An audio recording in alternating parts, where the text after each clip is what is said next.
Hello दोस्तों, स्वागत है आपका संकल्प स्टडी पॉइंट में। तो दोस्तों, इससे पहले हमने उत्तराखंड करंट अफेयर्स की माह जनवरी से अप्रैल माह तक की संपूर्ण करंट अफेयर्स को ख़त्म कर लिया था। साथ ही सचिवालय रक्षक गार्ड की परीक्षा को मद्देनज़र रखते हुए हमने 15 मई तक की जो करंट अफेयर्स थी दोस्तों, उसको भी हमने कंप्लीट करवा दिया था। आज हम बात करेंगे संपूर्ण ही मई माह के करंट अफेयर्स के बारे में, यानी कि 1 मई से 31 मई तक के जितने भी इम्पोर्टेंट क्वेश्चन बनते हैं उन सभी क्वेश्चनों के बारे में डिस्कस करेंगे। आपको उन क्वेश्चनों के बारे में अवगत कराएंगे, कौन सी योजनाएं सरकार के द्वारा नहीं लाई गई हैं और किन योजनाओं के द्वारा आप लोगों को लाभ प्राप्त कराए जाएंगे। तो दोस्तों देखिए, आज का जो टॉपिक है वो हमारा उत्तराखंड करंट अफेयर्स माह मई से है, जो हमारा 2023 का है। तो दोस्तों देखिए, आज का पहला ही क्वेश्चन हमारा है, राष्ट्रीय आपदा प्रतिक्रिया बल एनडीआरएफ का पहला पर्यावरण अभियान साहस 2023 का आयोजन कहाँ पर किया गया है। तो दोस्तों, जो हमारे एनडीआरएफ ने अपना पहला पर्यावरण अभियान जो साहस 2023 का जो आयोजन किया है, ये हमारे उत्तरकाशी जनपद में किया गया है। फिर बात करेंगे नेक्स्ट क्वेश्चन की, प्रधानमंत्री द्वारा उत्तराखंड में पहले वंदे भारत एक्सप्रेस ट्रेन का उद्घाटन कहाँ पर किया गया।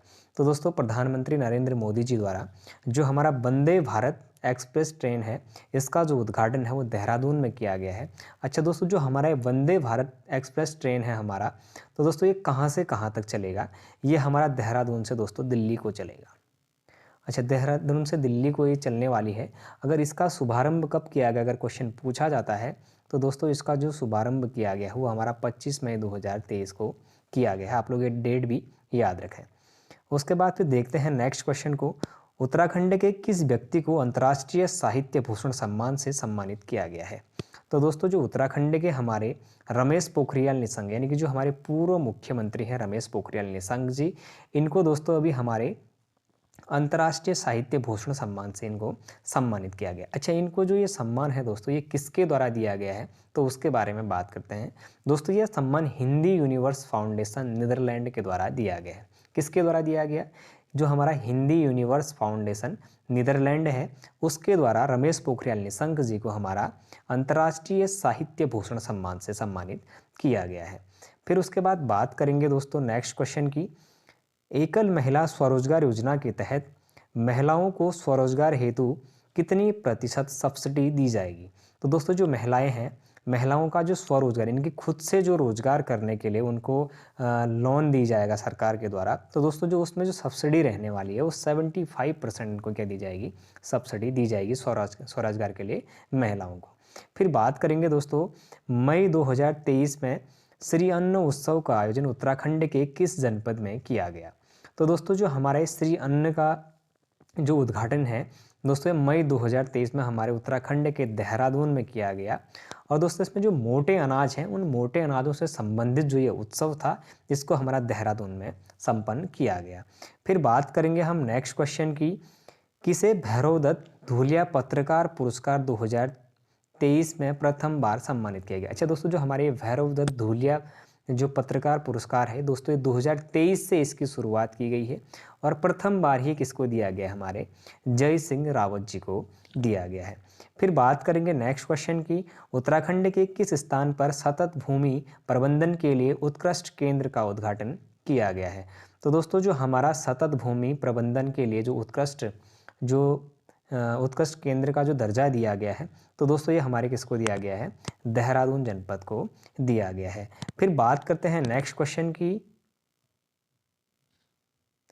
उत्तराखंड सरकार द्वारा नीति आयोग की तर्ज पर किस आयोग का गठन किया गया है। तो दोस्तों, आप लोगों ने देखा होगा, ये लेटेस्ट क्वेश्चन है, अभी लगभग एग्जामों में पूछे जाने के लगभग 101% चांसेस हैं इस क्वेश्चन के। तो दोस्तों, उत्तराखंड एकमात्र ऐसा राज्य बन गया है अभी जिसने नीति आयोग की तर्ज पर ही सेतु आयोग का क्या कर दिया है, परिवर्तन कर दिया है। अच्छा, नीति आयोग के तर्ज पर सेतु आयोग बना दिया जाएगा। सेतु आयोग बनाने के जो मेन उद्देश्य थे, उन उद्देश्यों के बारे में बात करेंगे। उससे पहले जान लेते हैं जो दोस्तों हमारा सेतु है, सेतु का फुल फॉर्म होता क्या है। तो दोस्तों, सेतु का फुल फॉर्म है state institute empowering and transforming Uttarakhand. अब बात करेंगे दोस्तों, जो इसका जो अध्यक्ष होता है वो कौन होता है, हमारा वो मुख्यमंत्री होता है, यानी कि सीएम इसका क्या होता है, अध्यक्ष होता है। जैसे आप लोगों ने देखा होगा जो हमारी नीति आयोग थी, नीति आयोग का जो अध्यक्ष होता है प्रधानमंत्री होता है, राज्य स्तर पर उसका मुख्यमंत्री होता है। तो उसी प्रकार से जो सेतु आयोग है दोस्तों, सेतु आयोग का भी जो हमारा अध्यक्ष रहेगा वो कौन होगा, मुख्यमंत्री ही होगा। अगर दोस्तों इनके उद्देश्यों के बारे में अगर बात करें तो देखिए दोस्तों इनके 4 उद्देश्य हैं और उन 4 ही उद्देश्यों के बारे में बात करेंगे। परीक्षा में उद्देश्यों से संबंधित जो क्वेश्चन पूछे जा सकते हैं तो आप लोग इनको भी एक बार देख लें। राज्य के चहुमुखी विकास में नागरिकों को भागीदारी सुनिश्चित करना। दूसरा है उत्तराखंड के युवाओं के लिए अवसर तलाशना। तीसरा है पर्यावरण संरक्षण के लिए सतत विकास लक्ष्यों की प्राप्ति। और चौथा है संसाधनों का प्रभावी उपयोग। तो दोस्तों ये हमारे 4 उद्देश्य थे जो हमारे सेतु आयोग के द्वारा अभी निर्धारित किए गए हैं। फिर बात करेंगे नेक्स्ट क्वेश्चन की। दोस्तों हाल ही में द गोल्डन ईयर बुक का विमोचन हुआ है, इसके रचयिता कौन है? तो दोस्तों हाल ही में जो हमारी द गोल्डन ईयर बुक का विमोचन हुआ है, इसके जो रचयिता हैं वो हमारे कौन हैं, रस्किन बॉन्ड जी हैं। अच्छा, रस्किन बॉन्ड जी को दोस्तों साहित्य अकादमी पुरस्कार से भी सम्मानित किया गया है। कब किया गया? 1992 में किया गया। कौन सी रचना के लिए किया गया? तो दोस्तों ये था हमारा our tree still grow in Dehra. ये पुस्तक थी इनकी जिसके लिए इनको 1992 में साहित्य अकादमी पुरस्कार से भी इनको सम्मानित किया गया था। फिर बात करेंगे देश का पहला बीआरओ कैफे कहाँ पर खोला जाएगा। तो दोस्तों जो देश का पहला बीआरओ यानी कि बॉर्डर रोड ऑर्गेनाइजेशन के द्वारा एक कैफ़े खोला जाएगा और जो ये कैफ़े है दोस्तों ये पांडुकेश्वर चमोली में खोला जाएगा, जो हमारा बद्रीनाथ मार्ग का जो हाईवे है वहाँ पर स्थित है। फिर बात करेंगे G20 शिखर सम्मेलन 2023 की दूसरी बैठक उत्तराखंड के किस शहर में आयोजित की गई। तो दोस्तों आप लोगों ने पहला देखा होगा, पहला हमारा पंतनगर में किया गया था। ये क्वेश्चन इससे पहले लोक सेवा आयोग के द्वारा पूछ दिया गया है। अगर दूसरी बैठक की बात करेंगे दोस्तों तो दूसरी बैठक हमारी ऋषिकेश में होने वाली थी। आप लोग ध्यान दीजिएगा क्योंकि ऋषिकेश में ही दूसरी बैठक का आयोजन जो हमारा मई लास्ट और जून में 2 बैठकें हमारे ऋषिकेश में होनी थी। लेकिन दोस्तों अभी जो ये बैठक हुई है ये हमारे कहाँ पर हो गई है, नरेंद्र नगर पर हो गई है। अच्छा, नरेंद्र नगर किस जनपद में पड़ता है? तो दोस्तों ये हमारे टिहरी गढ़वाल जनपद में पड़ता है। फिर बात करेंगे नेक्स्ट क्वेश्चन की। तो देखिए दोस्तों देश की पहली पॉड टैक्सी सेवा की शुरुआत कहाँ की जाएगी? तो दोस्तों जो देश की पहली पॉड टैक्सी है इसका जो शुरुआत है दोस्तों कहाँ पर किया जाएगा, ये हमारा देहरादून में किया जाएगा। अच्छा, देहरादून में इसका संचालन किया जाएगा। ये पॉड टैक्सी होती क्या है उसके बारे में जानते हैं। तो दोस्तों पॉड टैक्सी का मतलब ये है कि पर्सनल रैपिड ट्रांसमिट सिस्टम। अच्छा, उसके बाद जो ट्रांसिट सिस्टम था हमारा, इसमें कहने का मतलब ये है कि जो बिना ड्राइवर की जो ये गाड़ी है ये चलने वाली है, ये जो ट्रेन जो ये पॉड टैक्सी है बिना ड्राइवर की ही चलने वाली है और एक स्थान से दूसरे स्थान तक तेज़ी से पहुंचने के लिए इसका प्रयोग किया जाना है। तो दोस्तों जो पॉड टैक्सी है उसका मेन जो काम है वो मैंने आप लोगों को बता दिया है, जिसमें पर्सनल रैपिड ट्रांजिट सिस्टम के द्वारा क्या किया जाएगा, बिना किसी ड्राइवर के एक स्थान से दूसरे स्थान पर तेज़ी से पहुंचने के लिए इसका प्रयोग किया जाएगा, जो हमारा उत्तराखंड के देहरादून से इसकी शुरुआत की जानी है। दोस्तों देश का भी पहला पॉड टैक्सी स्टेशन बनने वाला है जो हमारे देहरादून में खोला जाएगा, ये विशेष ध्यान रखने की चीज़ है। फिर बात करेंगे उत्तराखंड में नई पर्यटन नीति 2023 कब तक लागू रहेगी। अच्छा, इससे पहले जो हमारी पर्यटन नीति थी दोस्तों वो हमारी 2018 की थी। अच्छा, उसके बाद फिर बात करेंगे कि जो नई पर्यटन नीति अभी की आई है तो मई 2023 में उत्तराखंड की नई पर्यटन नीति आई है जो हमारी 2030 तक लागू रहने वाली है। अच्छा, 2030 तक तो ये लागू रहेगी, लेकिन इसमें दोस्तों कुछ ज़िले हैं जिनको श्रेणीवार इसमें बांट दिया गया है। अच्छा, श्रेणीवार श्रेणी ए, श्रेणी बी और श्रेणी सी में किन जनपदों को इसमें रखा गया है उन सभी जनपदों के बारे में बात करेंगे। तो दोस्तों देखिए, अगर श्रेणी ए की बात करेंगे तो हरिद्वार, नैनीताल, उधम सिंह नगर और देहरादून जो बड़े जनपद थे दोस्तों हमारे, इन सभी जनसंख्या की दृष्टि से इन सभी बड़े जनपदों को किस में रखा गया, हमारा श्रेणी ए में रखा गया है, हरिद्वार, नैनीताल, उधम सिंह नगर और देहरादून को। फिर बात करेंगे श्रेणी बी में कौन कौन से जनपद और कौन कौन से जनपदों के क्षेत्र रखे गए उनके बारे में। तो देहरादून का कालसी हो गया और उसके बाद जो त्यूनी क्षेत्र है, देहरादून का कालसी और त्यूनी, पौड़ी गढ़वाल का हमारा कोटद्वार, लैंसडाउन, यमकेश्वर, धुमाकोट और टिहरी गढ़वाल का धनौल्टी, नरेंद्र नगर और बागेश्वर का गरुड़ और अल्मोड़ा का कुछ भाग इसमें रखा गया है जो हमारा श्रेणी बी से संबंधित है। फिर बात करेंगे श्रेणी सी के बारे में। तो दोस्तों श्रेणी सी में उत्तरकाशी, चमोली, चंपावत, रुद्रप्रयाग, पिथौरागढ़, ये सारे ही क्षेत्र क्या हैं, शामिल हैं। अच्छा, पिथौरागढ़ कहें या फिर उत्तरकाशी, चमोली या चंपावत, रुद्रप्रयाग कहें, इन सभी ही जिलों के सभी क्षेत्रों को इस श्रेणी सी के अंतर्गत रखा गया है। फिर बात करेंगे राज्य सरकार द्वारा प्रदेश में किस स्थान में ट्विन सिटी बनाने की घोषणा की गई है। तो दोस्तों जो हमारा राज्य सरकार है, राज्य सरकार के द्वारा हमारे देहरादून में ट्विन सिटी बनाने की घोषणा अभी कर दी गई है। अच्छा, ट्विन सिटी कहाँ पर बनाई जाएगी, ये देहरादून में बनाई जाएगी। अगर मैं कहूँ फिल्म सिटी, तो दोस्तों ये जो फिल्म सिटी है ये कहाँ पर बनाई जाएगी, तो दोस्तों जो फिल्म सिटी है ये हमारी कहाँ पर बनाई जाएगी, ये पिथौरागढ़ में बनाई जाएगी। दोस्तों फिल्म सिटी कहाँ पर होगी, पिथौरागढ़ में होगी। अगर उसके बाद अगर मैं बात करूँ साइबर सिटी की, तो दोस्तों जो ये साइबर सिटी है हमारी, साइबर सिटी कहाँ रहने वाली है हमारी, सहसपुर में रहने वाली है। ये कहाँ रहेगी, सहसपुर में हमारी साइबर सिटी रहने वाली है। फिर बात करते हैं नेक्स्ट क्वेश्चन की, उत्तराखंड के किस स्थान पर सबसे बड़े कॉरिडोर बनाने की घोषणा की गई है। तो दोस्तों जो उत्तराखंड के सबसे बड़े कॉरिडोर बनाने की घोषणा करी गई है हमारे उधम सिंह नगर के किच्छा में करी गई है। ठीक हो गया, उधम सिंह नगर जनपद के कहाँ पर करी गई है, ये किच्छा में हमारी करी गई है। फिर बात करेंगे उत्तराखंड के किन स्थलों के जैव विविधता विरासत स्थल में घोषित किया गया। अच्छा, उत्तराखंड के किन स्थलों को जैव विविधता विरासत स्थल में घोषित किया गया है। तो दोस्तों इसमें हमारे किस किस को किया गया है उनके बारे में बात करते हैं। अच्छा, थल केदार, पहला दोस्तों हमारा थल केदार है। थल केदार कहाँ पर पड़ता है, तो हमारा ये पिथौरागढ़ में पड़ता है। फिर बात करेंगे दिक्तू की, तो दोस्तों दिक्तू भी हमारा कहाँ पर पड़ता है, ये भी पिथौरागढ़ में पड़ता है। फिर बात करेंगे दोस्तों कंडारा की, तो कंडारा कहाँ पड़ता है हमारा, उत्तरकाशी में पड़ता है। फिर बात करेंगे खेड़ा ताल, तो दोस्तों ये भी हमारा उत्तरकाशी का एक क्षेत्र है जिसको विश्व विरासत स्थल पर अभी जैव विविधता के लिए घोषित कर दिया गया है। फिर बात करेंगे दोस्तों नेक्स्ट क्वेश्चन की,